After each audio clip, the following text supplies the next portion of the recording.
Hi, my reading friends. This is Sarah. Today I'm going to read the story, The Clumsy Crocodile. The Clumsy Crocodile is written by Felicity Everett. When Cassy the Clumsy Crocodile gets a job at Everglades Department Store, she's very happy. But will her clumsiness cause some destruction there? Let's find out. The Clumsy Crocodile. Chapter 1 Everglades. Cassie Green was on her way to work. It was the very first day of her new job. You can see she's got a pink bow on her head and she's got a pink bag. She's very happy. She was going to work at Everglades, the biggest and best store in town. It sold things you just couldn't buy anywhere else. So when Cassie got a job there, she was as pleased as punch. There's a toy department, there's a china department, there's an exotic pet department, there's a robot department, luxury goods department, and a food hall. First, Cassie was sent to work in the china department. After only 10 minutes, she had sold 60 cups and saucers to a very rich lady. She was doing well. You can see the rich lady here. She's got a fur on her neck and she's waiting there for her whole package to be packed for her. Casey packed the china carefully into a box. She was as gentle as a crocodile can be, but maybe just a little slow. The lady began to get impatient. Cassie quickly tied a big bow on the box. She didn't want the lady to be cross. Not her very first customer. But as Cassie picked up the box, disaster struck. And see, you can see the lady saying, "Now be careful." Oops! She packed it upside down. 60 cups and saucers smashed onto the floor. The customer stamped her foot angrily and left.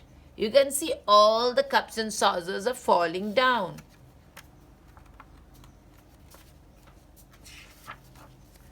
Next, Casey was sent to the toy department. She hoped there was less to break. She didn't want any more accidents. I must put this ball away, she thought. Maybe someone would trip over it and have a bad fall. But as she bent down, her tail swung out behind her. The Toy Town Express was knocked right off its rails. So she was sent to the food hall, but there things went from bad to worse. Oops! Cassie tripped over a stool. A bowl of salad flew into the air and landed on Ernest Everglade's head. Ernest Everglade owned the department store. He was Cassie's boss, and he was not a happy man. "Now go to my office," he yelled. "Now." Trembling, Cassie obeyed. Chapter 2 The Cross Boss. He's got it written here. He's the boss and he's looking very cross.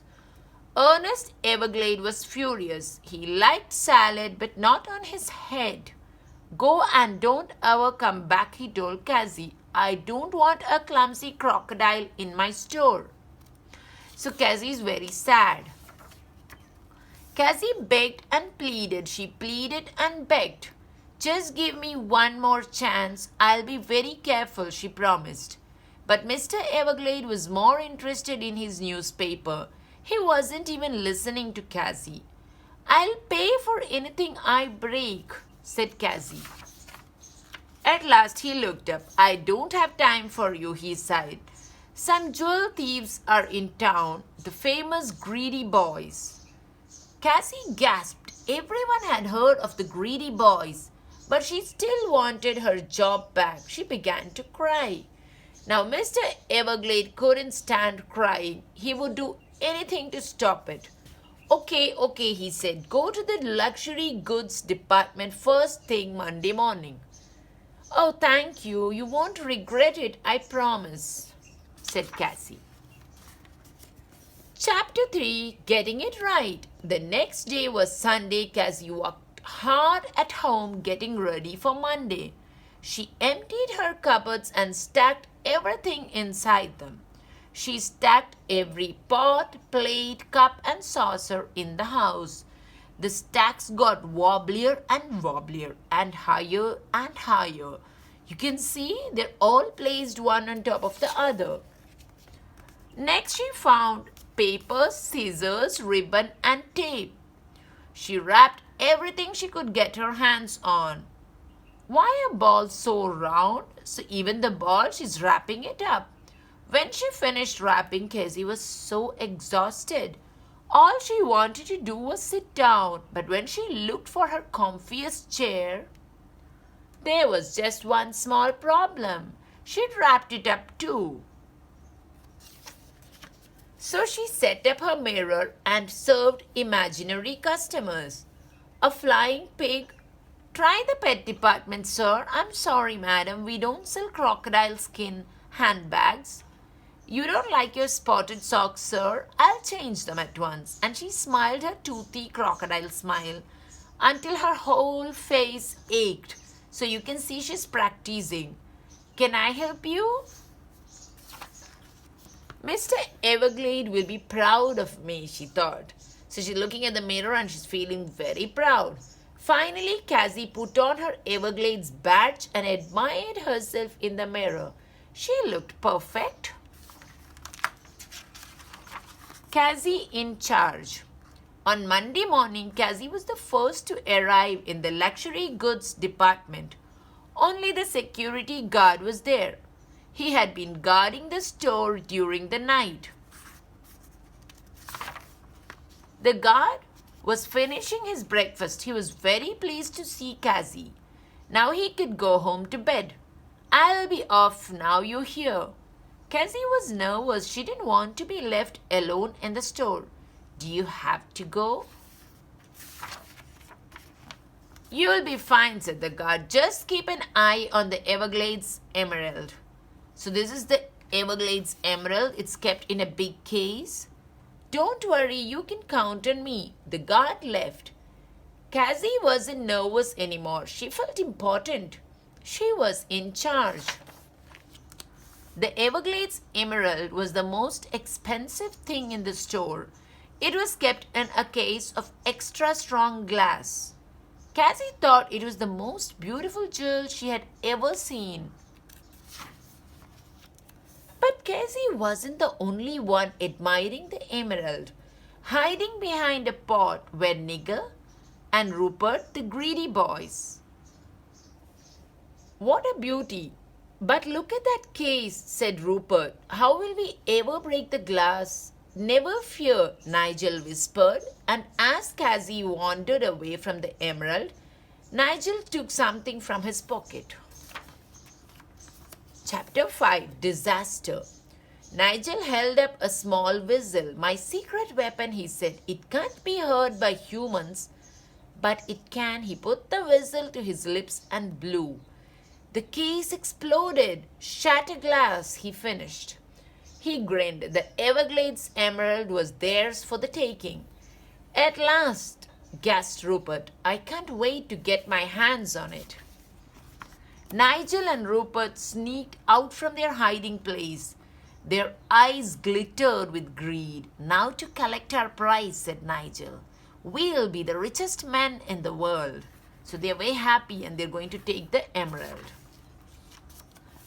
The thieves crept closer to the emerald, but Nigel had made a big mistake. He was right about humans not being able to hear his whistle. What he didn't know was that animals could hear it. Hey, thought Cassy, the Toy Town Express. She spun around, ready to race to the toy department, forgetting her tail, which swung around too. This time it hooked a priceless pearl necklace. Cassy tugged her tail. Oops! The necklace snapped. Pearls went everywhere and Cassy went flying. So did the greedy boys. The rolling pearl sent them skidding to the floor. They tumbled to the ground, bringing the Everglades Emerald with them. Oh! Ah! Cassy turned to see the greedy boys lying in a heap. "Oh no, customers," she cried and rushed over to help them. "Please let me help. I'm so sorry." Rupert was groaning in agony. Nigel still had his eye on the emerald. He wouldn't let a clumsy crocodile ruin his plans. He'd waited years to steal this giant gem. "I'm black and blue all over. It can still be mine. It has to be." Oops! Cassie's fallen on Nigel. In her hurry to help, Cassie tripped. She slid across the floor, her arms thrust out, and collided nose first with the table, a table which held Everglades' ancient treasures. The table wobbled, the treasures wobbled, then they crashed to the floor. Cassie got up. She was horrified. What had she done? One of the ancient pots had toppled off the table, straight onto her customers' heads. "So close I can almost touch it and see where the emerald is. What's going on in here?" At that moment, the boss walked in. Cassie started to explain, but Mr. Everglade wasn't listening. "My tail, it got, I slid," she started to explain. He had just seen the Everglades emerald lying on the floor. "What's that doing here?" Then he saw the pot and the legs and the bag lying next to them. And he quickly put two and two together. He was no longer a cross boss. He was a very pleased and excited boss. He picked up the emerald and beamed at Cassie. "Well done. You've saved the Everglades emerald."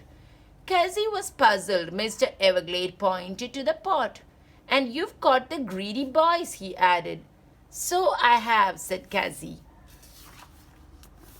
Chapter 6, Cassie the Hero. That afternoon, the boss gave a party for Cassie.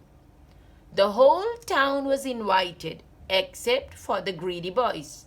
Nigel and Rupert were both safely behind bars. It was the best party ever. There was singing and dancing, cake and ice cream, and fantastic fizzing fireworks. Then Cassie was given a medal. It was the proudest moment of her life. She was a hero. After the party, Mr. Everglade smiled at Cassie. "I've got a new job for you," he said. He didn't want Cassie to be an assistant anymore. "So, what a crock! This will make the front page. Over here, Cassie." So all the photographers are trying to take a picture. Instead, she became Everglades' chief taster and tester, with her tail tucked firmly beneath her. Tasting and Testing Department. Thank you.